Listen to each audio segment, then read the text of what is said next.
En la madrugada del 17 de marzo de 2019, en algún punto entre las 2:47 y las 3:13 de la mañana, hora del centro de México, tuvo lugar una comunicación telefónica que, hasta el día de hoy, no aparece en ningún registro oficial. No hay acta. No hay grabación reconocida. No hay, siquiera, una mención en las bitácoras de seguridad presidencial. Y sin embargo, ocurrió.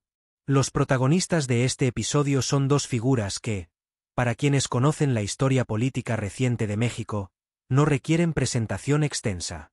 Pero en este relato, es necesario contextualizarlos no como las figuras públicas que proyectan ante las cámaras, sino como los operadores políticos que son tras las puertas cerradas. El primero, un hombre cuya carrera política se construyó sobre la base de 3 décadas de persistencia, de derrotas acumuladas que forjaron una narrativa de resistencia. Llegó al poder en 2018 con un mandato popular abrumador, montado sobre la promesa de transformación, de ruptura con el pasado. Su estilo, directo, coloquial, calculadamente simple. Pero quienes lo conocen de cerca saben que bajo esa aparente espontaneidad opera una mente estratégica, formada en las batallas más crueles de la política mexicana. El segundo, su sucesora designada. Una científica de formación, con un doctorado en ingeniería energética, que durante años fue una figura técnica, alejada del escrutinio mediático. Ascendió a la jefatura de gobierno de la Ciudad de México en 2018, demostrando capacidad ejecutiva y lealtad política. En 2023, fue ungida como candidata presidencial, heredera del proyecto de transformación. Ganó con amplitud. Y en junio de 2024, asumió la presidencia. Pero este relato no trata sobre sus gestiones públicas. Trata sobre un momento que ocurrió 5 años antes de que ella asumiera el cargo máximo. Un momento que, según los testimonios fragmentados que hemos podido reconstruir, definió algo fundamental en la relación entre ambos. Algo que, quizás, explica decisiones posteriores que la historia oficial no ha sabido interpretar. Para comprender la magnitud de lo que ocurrió esa madrugada, es necesario entender el contexto político de marzo de 2019. El gobierno de la llamada Cuarta Transformación llevaba apenas 4 meses en funciones. El fervor popular del triunfo electoral comenzaba a enfrentarse con la realidad del ejercicio del poder. Las expectativas eran altísimas. Las resistencias, también. El antiguo régimen no había desaparecido, se había replegado, reorganizado, y comenzaba a ejercer presión desde múltiples flancos: medios de comunicación, poderes fácticos, sectores empresariales, incluso desde el interior de la propia administración, donde aún operaban cuadros heredados del sistema anterior. En ese contexto, cada decisión era escrutada, cada palabra, analizada, cada movimiento, interpretado como señal de fortaleza o debilidad. Y en medio de esa tensión, ocurrió algo que muy pocos conocen. Durante la segunda semana de marzo de 2019, comenzaron a circular rumores en los círculos políticos más cerrados de la capital. Rumores sobre una crisis interna.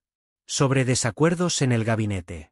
Sobre una decisión que debía tomarse y que estaba generando fracturas. Los detalles eran vagos. Algunos hablaban de un conflicto relacionado con la política energética. Otros mencionaban tensiones con gobernadores de oposición. Había quienes susurraban sobre presiones internacionales, sobre compromisos adquiridos que chocaban con la narrativa pública del gobierno. Pero lo que nadie sabía entonces, lo que solo unos pocos en el círculo más íntimo comenzarían a descubrir en las semanas siguientes, es que la verdadera crisis no estaba en el ámbito de las políticas públicas. Estaba en un dilema de otra naturaleza. Un dilema que, de haberse hecho público en ese momento, habría desestabilizado no solo al gobierno, sino la percepción misma de quienes lo encabezaban. Y fue ese dilema el que motivó la llamada de las 3 de la madrugada. Este relato es el resultado de 3 años de investigación. De testimonios anónimos recopilados en cafeterías discretas, en despachos donde las paredes aún guardan memoria de conversaciones que nunca debieron salir de allí. De documentos que llegaron a nuestras manos sin remitente, en sobre sin marca postal. De silencios elocuentes, de negativas que confirmaban más que cualquier declaración. No puedo revelar todas mis fuentes. Algunas aún ocupan cargos públicos. Otras han pedido explícitamente que sus nombres jamás sean asociados con este episodio. Pero lo que puedo asegurar es esto: lo que están por escuchar ocurrió. Y cambió el curso de decisiones que afectaron a millones de personas, sin que éstas jamás supieran el origen real de esas decisiones. Lo que sigue es la reconstrucción más fiel posible de lo que sucedió aquella madrugada. De cómo se gestó. De por qué ocurrió. Y de las consecuencias que aún hoy reverberan en la política mexicana. Bienvenidos al expediente de las 3 de la madrugada. Para entender por qué se produjo esa llamada telefónica en la madrugada del 17 de marzo, debemos retroceder exactamente 11 días. El 6 de marzo de 2019, en una reunión del Gabinete de Seguridad que no aparece en la agenda pública de ese día, se presentó un informe. Según dos fuentes que estuvieron presentes, y que han solicitado permanecer en el anonimato, el informe no provenía de las agencias de inteligencia nacionales. Llegó a través de un canal irregular, de un intermediario cuya identidad aún no hemos podido confirmar. El contenido del informe era delicado. Hablaba de movimientos financieros inusuales, de transferencias realizadas años atrás, durante campañas electorales previas, que ahora estaban siendo rastreadas por instancias internacionales. No se mencionaban nombres explícitos en el documento. Pero las fechas, los montos, las rutas bancarias, todo apuntaba hacia el círculo más cercano del presidente. No hacia él directamente, pero sí hacia su entorno. La reunión terminó sin una conclusión clara. Se ordenó discreción absoluta. Se formó un grupo reducido para investigar internamente la veracidad del informe. Pero ya había comenzado algo que no podría detenerse fácilmente: la sospecha. En los días siguientes, quienes formaban parte de ese círculo íntimo comenzaron a sentir la tensión. Conversaciones que antes fluían con naturalidad se volvieron cuidadosas. Miradas que antes eran directas ahora se desviaban. Y en medio de ese ambiente enrarecido, alguien cometió un error. El 12 de marzo, 5 días después de aquella reunión, un periodista de un medio nacional recibió un mensaje anónimo. El mensaje contenía una fracción del informe. No todo, solo lo suficiente para sembrar la pregunta: ¿qué está ocultando el gobierno? El periodista, experimentado en estos juegos, no publicó de inmediato. Primero intentó verificar. Contactó con fuentes dentro de Palacio Nacional. Hizo preguntas indirectas. Pero las respuestas que obtuvo solo aumentaron su certeza de que había algo allí. El 15 de marzo, el periodista informó a su editor que tenía material para una nota importante. La publicación estaba programada para el lunes, 18 de marzo.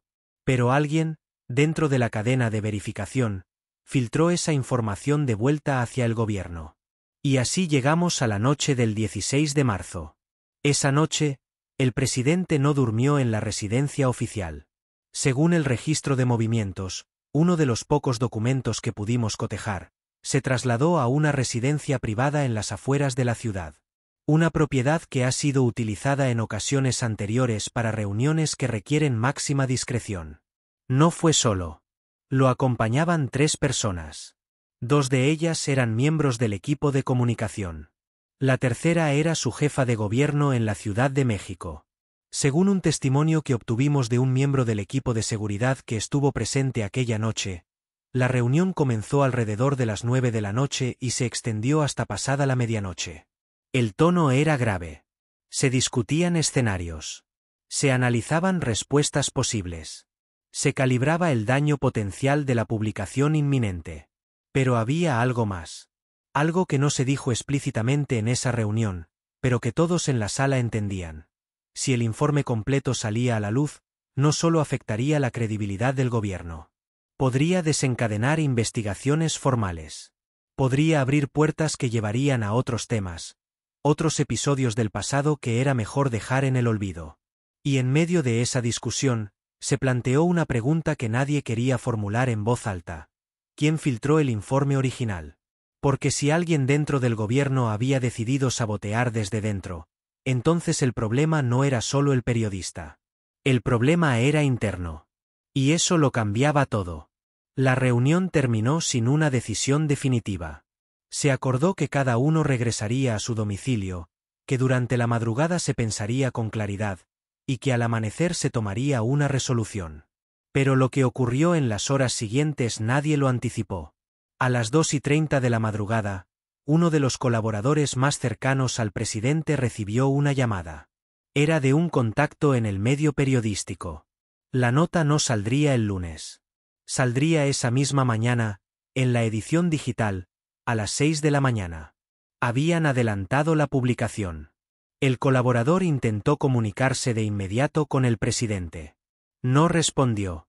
Intentó con el jefe de comunicación. Tampoco. Estaba a punto de tomar una decisión unilateral cuando recordó algo. La jefa de gobierno tenía una línea directa con el presidente. Una línea que rara vez se usaba, reservada para emergencias.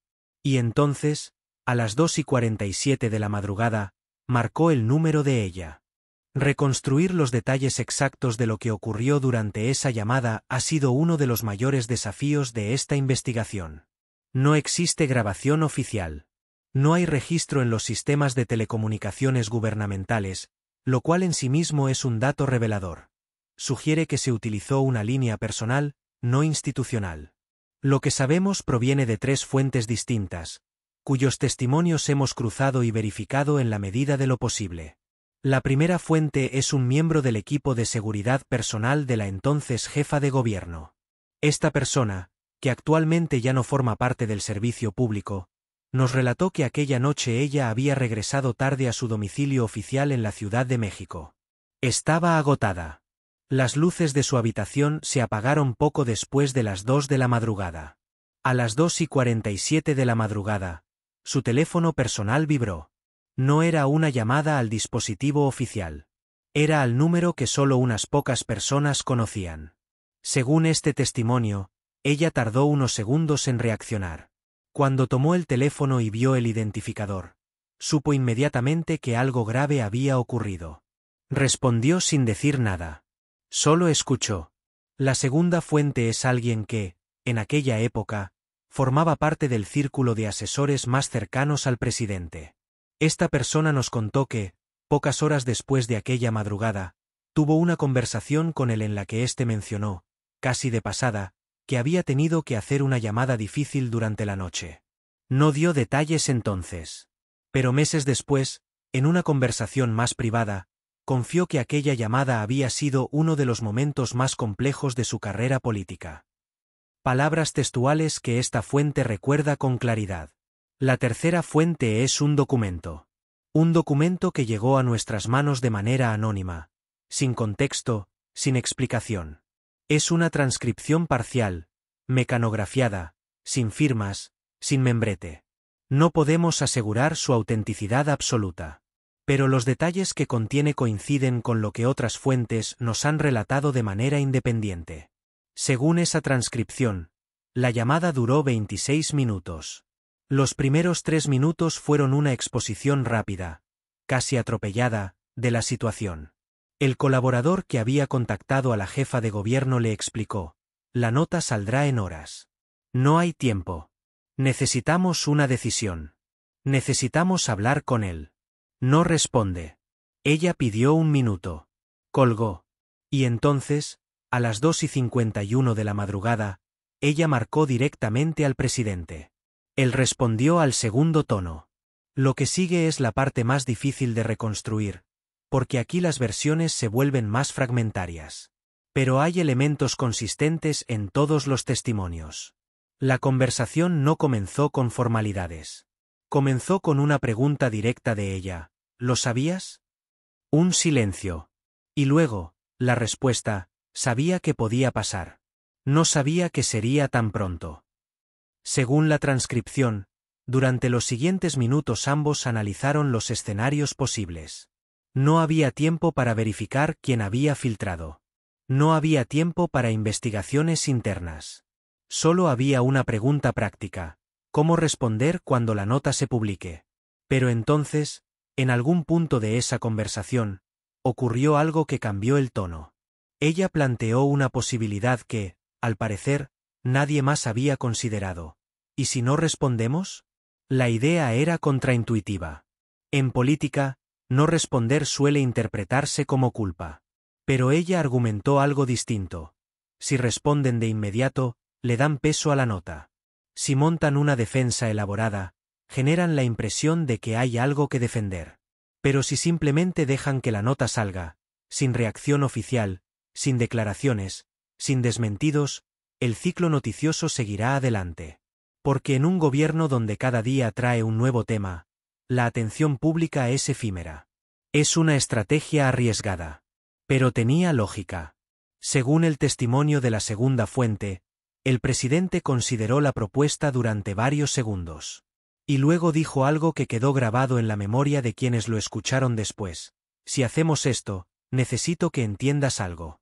Van a atacarte a ti también. Porque van a buscar a quién señalar. Y tú estás en primera línea. Y ella, según esa misma fuente, respondió, lo sé. Hay un cuarto elemento que apareció en nuestra investigación y que, aunque no podemos verificar completamente, resulta demasiado específico como para ser inventado.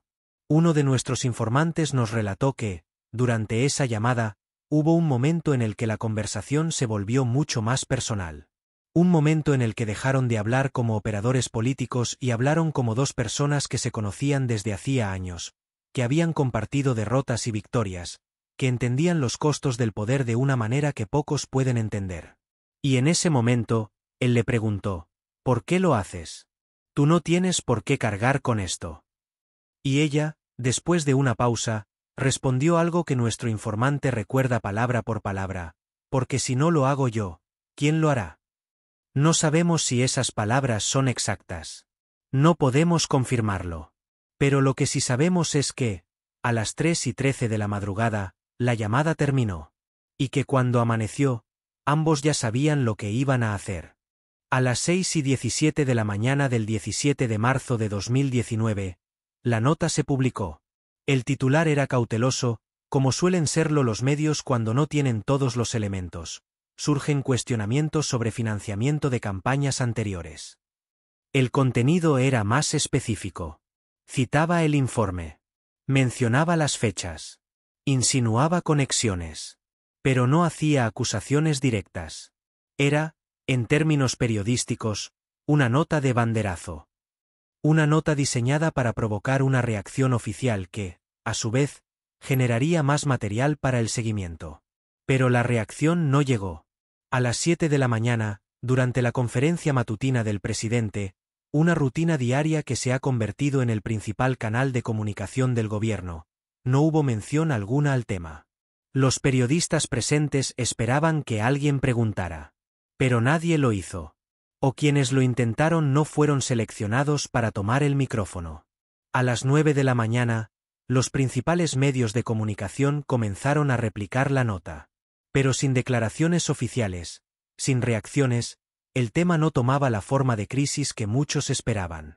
A las 11 de la mañana, la jefa de gobierno de la Ciudad de México ofreció una conferencia de prensa sobre un tema completamente distinto, la inauguración de una obra pública.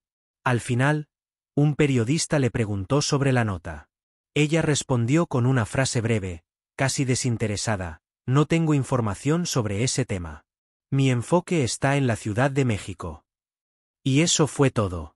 Para la tarde, el ciclo noticioso ya había avanzado. Otros temas ocupaban los titulares. Y para el día siguiente, la nota había prácticamente desaparecido de la conversación pública. ¿Fue efectiva la estrategia de no responder? En términos inmediatos. Sí. La nota no escaló. No se convirtió en crisis. No generó investigaciones formales. Pero hubo consecuencias que no fueron visibles en ese momento. La primera, dentro del gobierno, comenzó una cacería interna. Durante las semanas siguientes, varios colaboradores fueron removidos de sus cargos de manera discreta. No hubo anuncios públicos. Simplemente dejaron de aparecer en las reuniones. Sus nombres desaparecieron de las listas de contactos oficiales. Y aunque nunca se confirmó, la presunción general era que la filtración había sido rastreada y neutralizada. La segunda consecuencia fue más sutil pero más profunda. La relación entre el presidente y su jefa de gobierno se fortaleció de una manera que pocos en el entorno político entendieron en ese momento. Hay quienes han especulado que la decisión de nombrarla candidata presidencial años después fue producto de ese momento. Que aquella madrugada, cuando ella estuvo dispuesta a asumir el costo político de una crisis que ni siquiera era suya, demostró una lealtad y una capacidad de análisis bajo presión que marcaron un antes y un después. No podemos asegurar que esa sea la única razón. La política rara vez se reduce a un solo momento. Pero lo que sí podemos decir es que, después de marzo de 2019, ella comenzó a ser vista de manera distinta dentro del círculo de poder. Ya no era solo la administradora eficiente de la Ciudad de México. Era alguien en quien se podía confiar en los momentos más difíciles. Y eso, en política, vale más que cualquier currículo. Hay un último detalle que merece ser mencionado.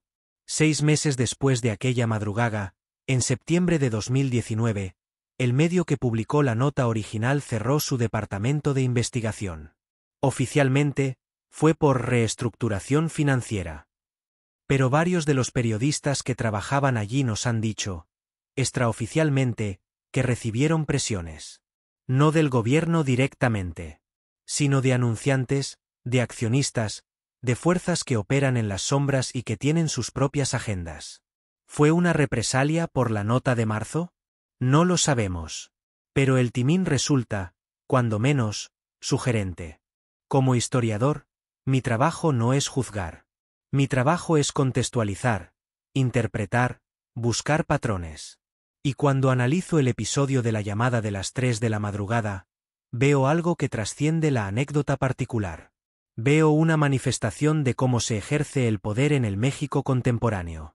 Un poder que ya no opera exclusivamente a través de las instituciones formales, sino a través de redes de confianza, de lealtades personales, de decisiones tomadas en espacios que ningún manual de ciencia política puede describir.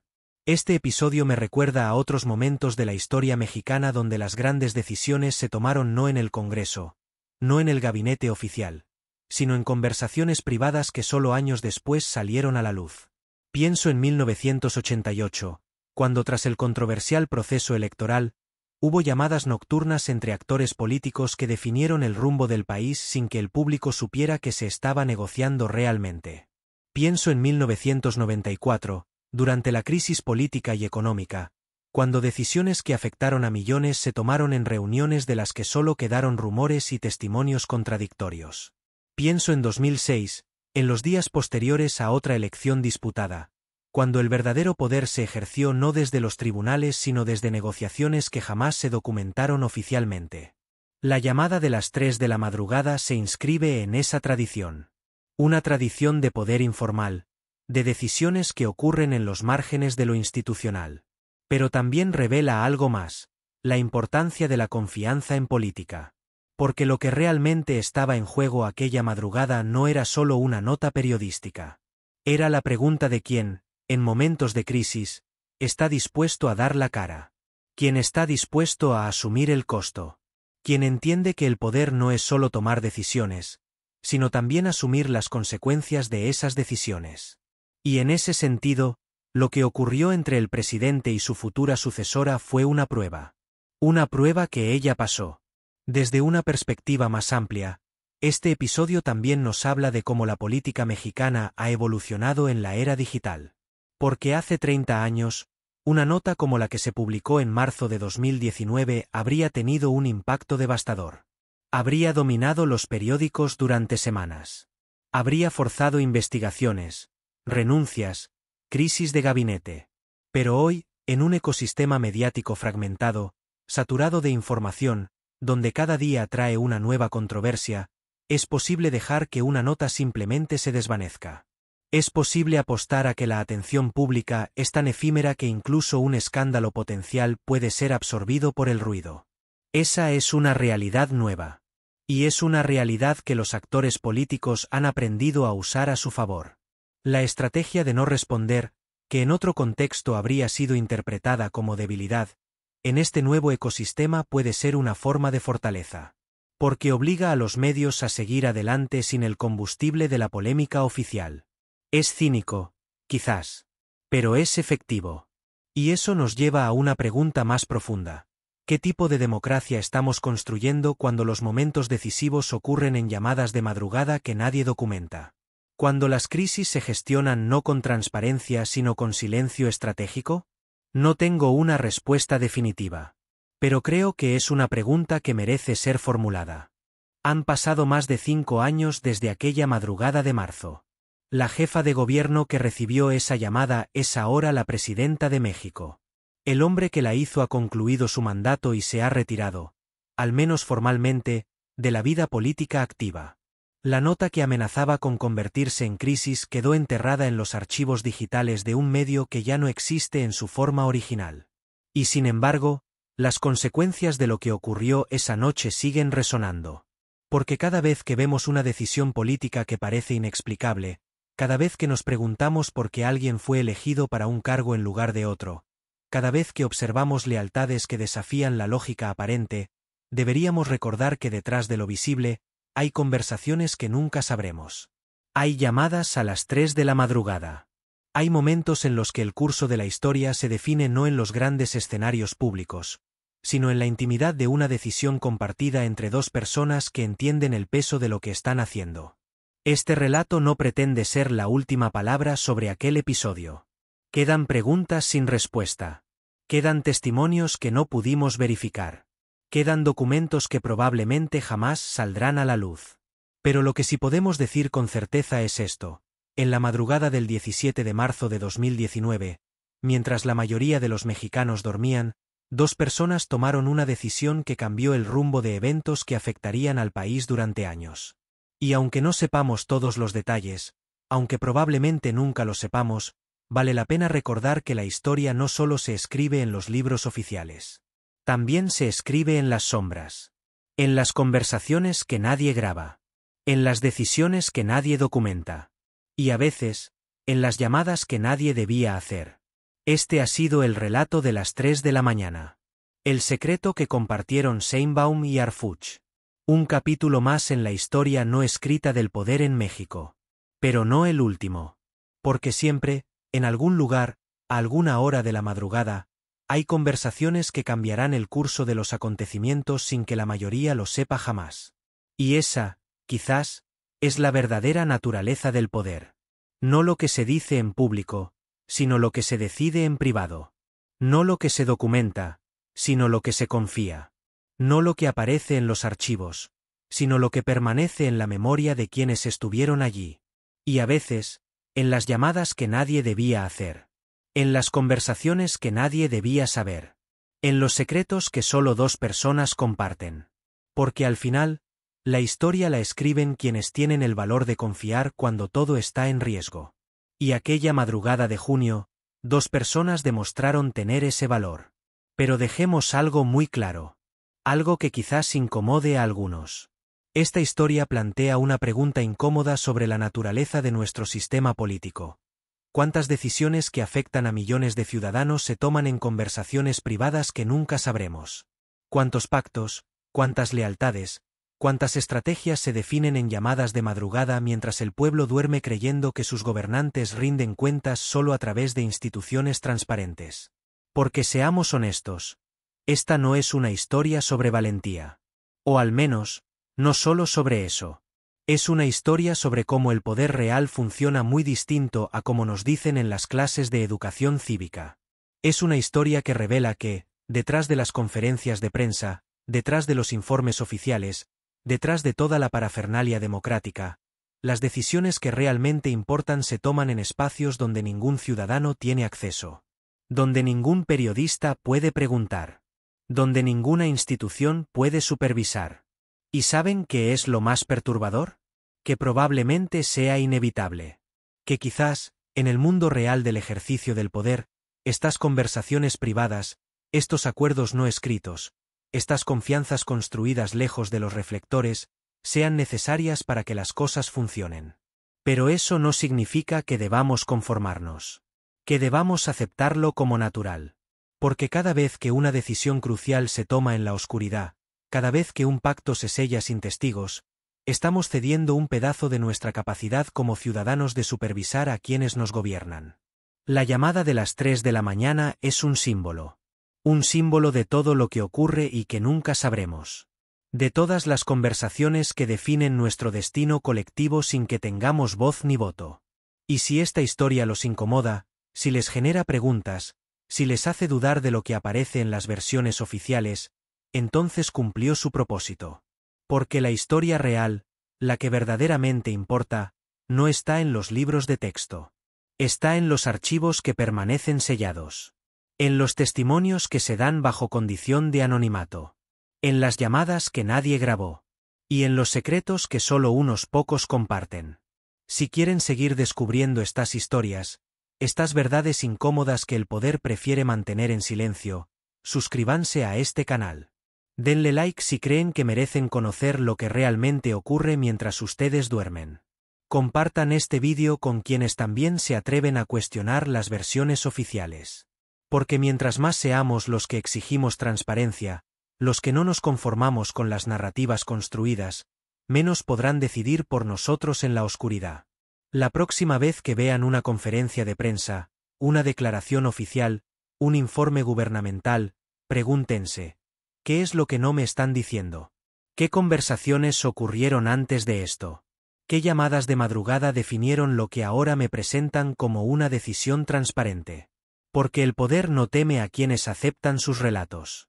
Teme a quienes se atreven a buscar lo que quedó fuera de esos relatos. Este canal existe para eso. Para buscar. Para cuestionar. Para no conformarnos. Nos vemos en el próximo expediente. Y mientras tanto, mantengan los ojos abiertos. Porque la historia real se escribe en la oscuridad. Pero eso no significa que debamos dejar de buscarla.